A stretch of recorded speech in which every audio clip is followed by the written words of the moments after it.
s'agit de la fondatrice du magazine Go Ladies et manager de BBDJ. Avant toute chose, on va d'abord essayer d'en savoir un peu plus sur Go Ladies Magazine. Qu'est-ce que c'est exactement et quelle est la différence entre Go Ladies Magazine et BBDJ? Apparemment, c'est deux choses totalement différentes.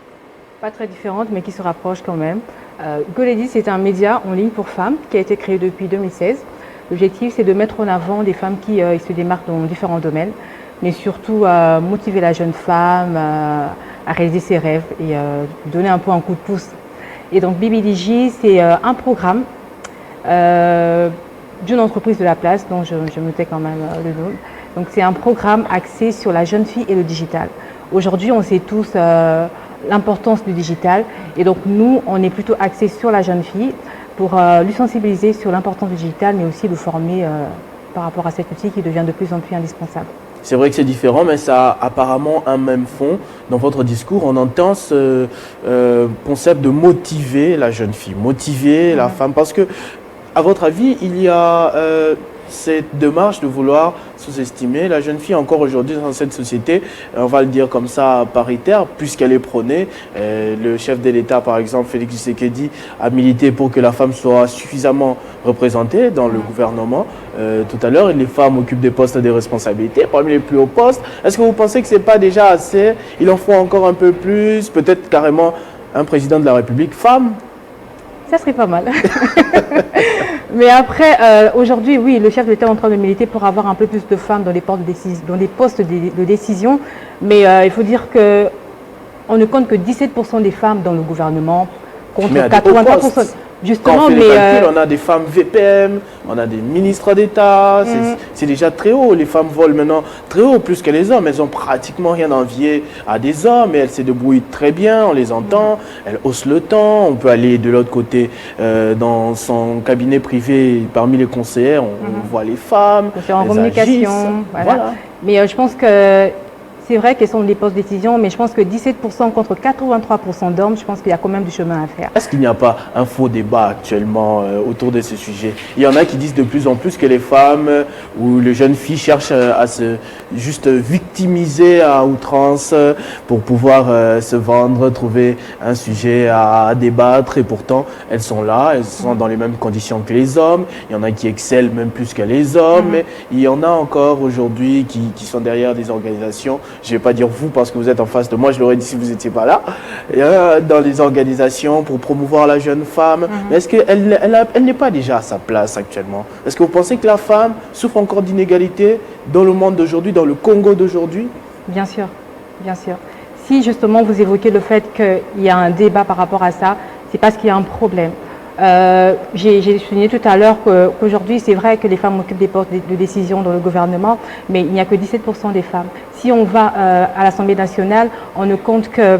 Présidée par une femme? Présidée par une femme, c'est une bonne chose, mais on ne compte que 50 femmes sur 500 députés élus. Si on va au Sénat, on ne compte que 19 femmes sur 100 sénateurs. Alors là, je pense qu'on doit continuer à marteler sur ces choses.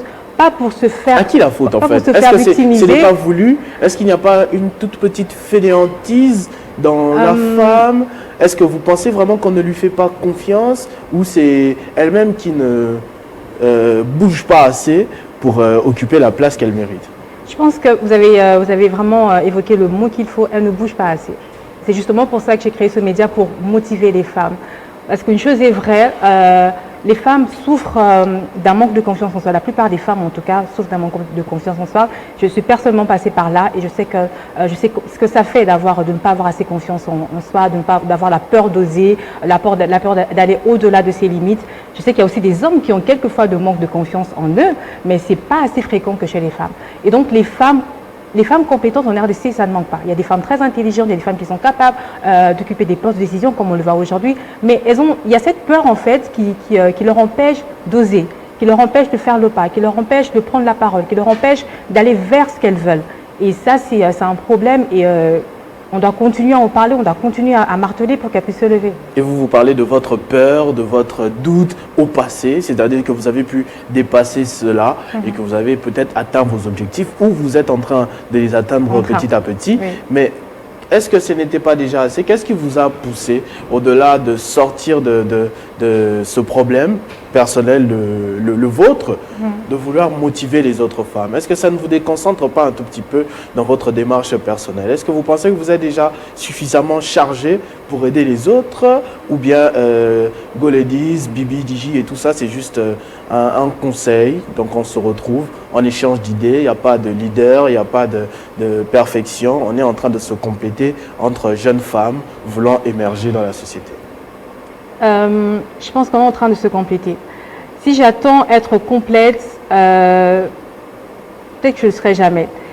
Les aînés m'ont toujours dit qu'on n'arrive jamais dans la vie. Si tu commences à te dire que tiens, je suis arrivé, ça veut dire que tu n'avances plus, tu n'avanceras plus. La vie est un processus, on apprend chaque jour, on évolue chaque jour. Si on attend à avoir tout ce qu'il faut pour pouvoir aider l'autre, eh ben, on n'en aura jamais assez. Je pense qu'on doit commencer à faire le pas. Des citations que vous allez retrouver comme ça sur la page Instagram de Madame Sarah Bopina. Je pense qu'on doit faire avec ce qu'on a. Le peu qu'on a, ça peut aider les autres. On ne peut pas attendre à avoir tout ce qu'il faut pour pouvoir faire le pas, pour pouvoir donner un conseil, pour pouvoir donner une orientation. Une simple parole, un petit mot peut toujours aider quelqu'un à se relever. Donc vous êtes en quelque sorte une sorte de coach de motivation? Non. Pourquoi vous refusez? Parce qu'il y a une connotation assez négative ces derniers temps sur cela. On dit que voilà, il y a trop de donneurs de leçons maintenant sur les réseaux sociaux, des gens qui pensent être accomplis. Bon, vous dites humblement que vous êtes encore très loin d'être arrivé, mais il y en a qui se disent, bon, moi j'ai déjà traversé cette étape, tiens, il faut faire ceci, 1, 2, 3, 4. Il y en a même qui payent pour assister à des conférences comme ça. Et pourquoi vous refusez ce statut de coach en motivation? Parce que être coach demande beaucoup plus que ce que je fais. Ce sont des formations qu'il faut suivre, c'est une certification qu'il faut avoir. Moi, je ne l'ai pas. Moi, je donne ce qu'il y a en moi, je partage mes expériences, je partage ce que j'ai vécu, je motive selon les mots qui me viennent et je pense que ça me suffit. Je n'ai pas besoin d'un titre en fait pour accomplir ma mission ou pour donner des conseils à votre mission justement, comment vous pouvez la résumer en quelques phrases? Votre mission? Ma mission? Aider la jeune femme à s'épanouir. C'est tout? Oui. Sans arrière-pensée, après vous n'allez pas vous transformer en parti politique, en ASBEL, en association. Vous aidez juste les femmes comme ça, bénévolement. Vous montrez ceux qui ont réussi pour motiver les autres et c'est tout, sans arrière-pensée? En tout cas, je n'ai pas d'arrière-pensée, mais après, la vie est un processus. Je ne sais pas où est-ce que ça va me mener. Aujourd'hui, ça m'a mené à Télé 5 ans. Je ne m'étais jamais imaginé de faire partie de ce plateau. Demain, je ne sais pas où ça va me mener, mais tout ce que je le fais avec mon cœur et je pense que c'est le plus important. Et Goledis dans 5-10 ans, comment vous l'imaginez? Je l'imagine être l'un des médias phares des femmes en RDC ou en Afrique. Il y en a déjà des modèles que vous copiez ici en République démocratique du Congo, des magazines de médias essentiellement centrés et basés sur la femme? J'ai beaucoup lu Bellissima, c'est un magazine qui m'a beaucoup inspirée. J'ai beaucoup lu, je suis très fan. Il y a aussi Working Lady qui était sorti pendant un moment. Il y a aussi Pour Elle Info qui est un média aussi axé sur la jeune femme, la femme politique. Ça aussi je suis, voilà. Donc dans quelques années, l'on pourra également recevoir une autre jeune dame qui va citer Goledis Magazine. Pourquoi pas?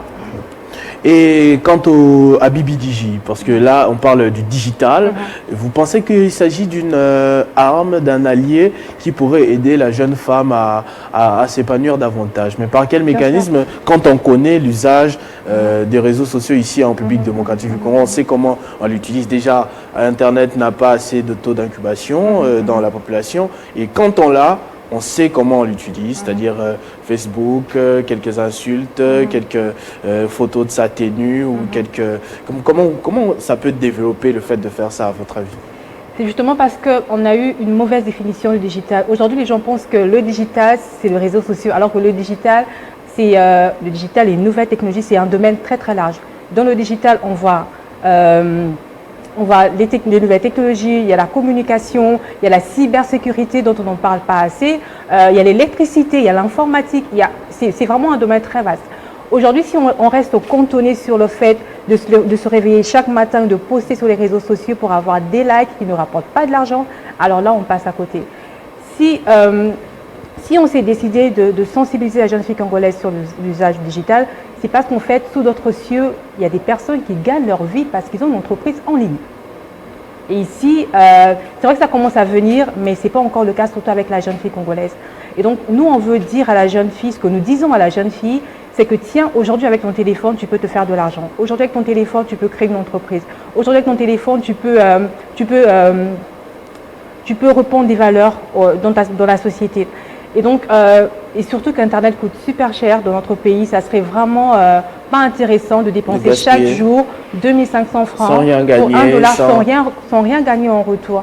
Et donc, nous, on est là pour vraiment éduquer la jeune fille, pour lui dire, ben, tiens, voilà ce que tu peux faire, nous donner des petites formations pour qu'elle devienne, par exemple, pour exercer des métiers de numérique. Aujourd'hui, la plupart des offres d'emploi sous d'autres cieux nécessitent certaines connaissances en numérique. Les entreprises cherchent des community managers, les entreprises cherchent des personnes qui peuvent se charger de leur e-réputation. Et donc, si vous n'êtes pas assez préparé par rapport à ça, vous allez louper les opportunités du futur. Aujourd'hui, on parle des métiers du futur. De quoi sera composé les métiers du futur? Eh bien, ça sera composé des notions axées sur le digital. Si vous ne connaissez pas, eh bien, vous allez louper beaucoup d'opportunités. Tout à fait. Et comment ça se passe à BBDJ? C'est juste à coup des messages, d'échanges, où il y a carrément une formation où vous apprenez comment manipuler, par exemple, un ordinateur ou un autre appareil de plus haute de puissance technologique et tout cela. Alors, BBDJ, on avait d'abord commencé par des séances de sensibilisation. On a fait 2 universités, on a fait l'UPC et l'UNIKIN. Et donc, on avait compris que les événements, c'est bien, mais la formation, c'est mieux. Et donc, cette année, on a débuté avec un programme de formation. On avait débuté en février, mais il s'est fait que ça c'est carrément tombé avec le confinement. Et donc, on a carrément dû stopper. Et là, on est en train de se préparer pour reprendre peut-être avec les webinaires, le temps que les écoles puissent s'ouvrir pour qu'on puisse organiser des meet-ups au sein des écoles et des universités. Vous parlez des webinaires? Oui, webinaires, donc des formations en ligne. Des rencontres en ligne. Ça, c'est très bien. On espère en tout cas que ce sera le cas, que le message passera bien, que vous n'êtes pas d'avis que la jeune femme devrait continuer à se victimiser. C'est bien ça, j'ai bien compris. Je ne suis pas d'avis. Qu'elle a les mêmes potentialités que l'homme, et qu'elle peut se battre au même niveau. Exactement. Et que pouvez-vous dire à ceux qui restent encore à la traîne et qui pensent qu'on devrait agir pour elle au lieu qu'elle puisse agir elle-même? Je leur dirais qu'ils ont les capacités, qu'ils ont le potentiel et qu'ils devaient prendre le temps de mieux se connaître pour donner le meilleur d'eux dans la société. Parce qu'en fait, le Congo a besoin des hommes et des femmes vaillants. Et je pense que chaque être humain, sans pour autant diminuer quelqu'un ou créer une confrontation, je pense que l'homme et la femme sont des partenaires. On est censé travailler ensemble pour relever le défi. Alors, avant de vous libérer, j'aimerais que vous adressiez un message. Votre message comprendra la partie comment faire pour vous rejoindre, parce qu'il y a probablement une jeune fille, 2, 3 qui vous suivent ce matin et qui aimerait peut-être entrer en contact avec vous, savoir comment ça se passe, comment rejoindre la grande famille BBDJ, comment se procurer le Go Ladies Magazine, comment y figurer un jour ou l'autre, ou donner ne serait-ce qu'une interview dedans. Pourquoi pas des hommes aussi qui pourraient témoigner sur des femmes et vice-versa. On pas un magazine féministe. Bientôt. Pardon? On pense à Go Gentleman bientôt. Voilà. Et vous allez donner comment on peut vous contacter, mais également nous offrir une toute petite séance de coaching, même si vous n'êtes pas coach. Ce sera une toute petite séance de motivation. Alors face à la caméra, c'est comme si vous étiez un live Instagram. Vous allez donner vos contacts, vos coordonnées à la fin, mais vous commencez d'abord par une séance de motivation à la jeune fille qui vous regarde et qui aimerait un jour devenir comme Madame Sarah Bopina. Ah non, plus que moi, ça serait mieux. Parce que moi, je suis pas encore arrivée. Donc, voilà, j'aimerais m'adresser à toutes les jeunes femmes qui me suivent ce matin. J'aimerais vous dire que vous êtes intelligente, vous êtes forte, vous avez du potentiel et surtout, prenez courage, ne vous laissez pas abattre parce que ce pays a besoin de vous, votre société a besoin de vous, notre communauté a besoin de vous. Et donc, levez-vous et montrez-nous ce que vous devez faire, ce que vous savez faire. Et donc, pour me contacter, vous n'avez qu'à nous suivre sur nos réseaux sociaux. Et donc, vous pouvez nous écrire sur notre page Facebook ou Instagram, BBDJ, donc BIBIDIGI, ou soit nous écrire sur Instagram ou Facebook, sur la page de Go Ladies Magazine, GOLADIES Magazine. Choisissez mon numéro de téléphone. Il n'y a pas de problème, sentez-vous à l'aise, si seulement vous le voulez bien. Vous pouvez m'écrire sur WhatsApp. Mon numéro est le 081 73 48 408. Je réponds aux messages sur WhatsApp. Les appels aussi. Merci beaucoup, Madame Sarah Bopina, de nous avoir fait Bopima, de nous avoir fait cet honneur en tout cas ce matin pour parler de ce sujet, pour motiver la jeune fille qui nous suit ce matin et qui nous suivra encore un peu plus longtemps, en tout cas sur les réseaux sociaux où cette émission sera certainement multidiffusée. Et merci une fois de plus pour ce travail que vous abattez pour la jeune fille congolaise et j'espère que la nation vous sera reconnaissante dans les années à venir. Merci. À tous et à toutes également, merci de votre attention soutenue. Merci à l'équipe technique. Alain Kandé, si je ne citais pas son nom, il allait se fâcher parce qu'il est en train de faire des signes de gauche à droite. À la réalisation, toute l'équipe avec Jocelyn Toumba. J'ai vu que le Capo Carly a rejoint la danse. Je rappelle comment s'est passé cette matinale aujourd'hui. Je vais me lever pour cela. Nous avons commencé avec nos rubriques habituelles. Escale sur le net avec Gaëtan Koubabouranzi, mais aussi les 5 questions A de Jean-David Kilolo qui ont été adressées ce jour à Augusta Matata Pogno. On a parlé avec Jean-Marie Kassamba sur ce plateau de toute l'actualité de la semaine en allant de l'économie, la sécurité, les frontières, la diplomatie du président de la République, mais aussi ce projet Bukangalozo dont on a très longtemps parlé. Jean-Marie Kassamba s'est adressé au président de la République. Vous allez suivre ça probablement durant toute la journée. Un extrait, un conseil par rapport à tous les vents qui soufflent actuellement. Comment se comporter, comment agir pour les intérêts de la République démocratique du Congo. On en a parlé longuement dans cette tranche matinale. On a également parlé bon sens avec Vanok Munipolé.